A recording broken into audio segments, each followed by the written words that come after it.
Hello, this is Chef John from foodwishes.com with garlic Parmesan Croutons. That's right, we're making our own croutons.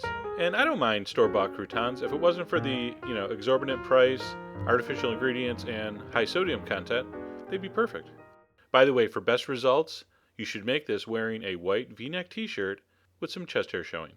First, we're going to do some garlic oil. We're going to take a half cup of olive oil and 4 cloves of very, very crushed or really finely minced garlic. Let that infuse for a few hours out at room temperature. You really want that to be intensely garlic.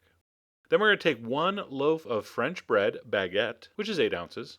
I'm going to cut it in half, and then in quarters. Cut it in cubes about the same size. By the way, do as I say, not as I wish I did. Use day-old baguette. This is totally fresh, and it just doesn't work as good because it's not as absorbent. Throw that in a mixing bowl. Then we're going to take that garlic-infused oil, strain it over the bread. Make sure you press out all the goodness with the back of a spoon.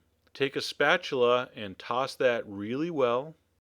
All right, once the bread is completely coated with the oil, we're going to dump in half a cup of finely grated real Parmesan cheese.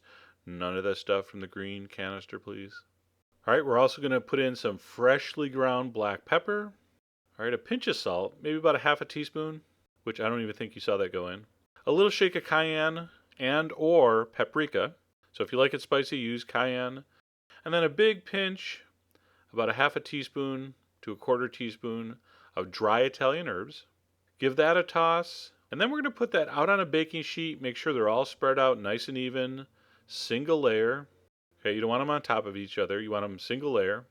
All the single layers, all the single layers, all the single layers, all the single layers. That's pretty catchy. I wonder if people will do like parody videos of this now. We're going to put that in a 300-degree oven and let it go for 15 minutes. Then give them a toss. Now, again, do as I say, not as I did.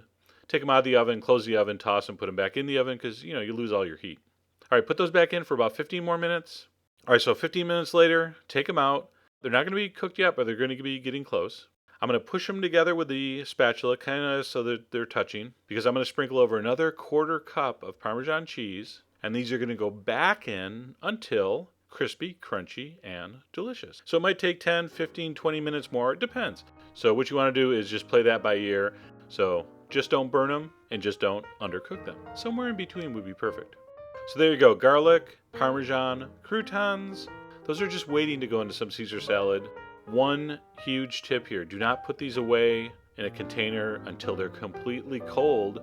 Otherwise, they will get really soggy, like some popcorn I had recently. That's a little inside joke for a good friend of mine. Anyway, I hope you give those a try. All the ingredients are on the site. And as always, enjoy.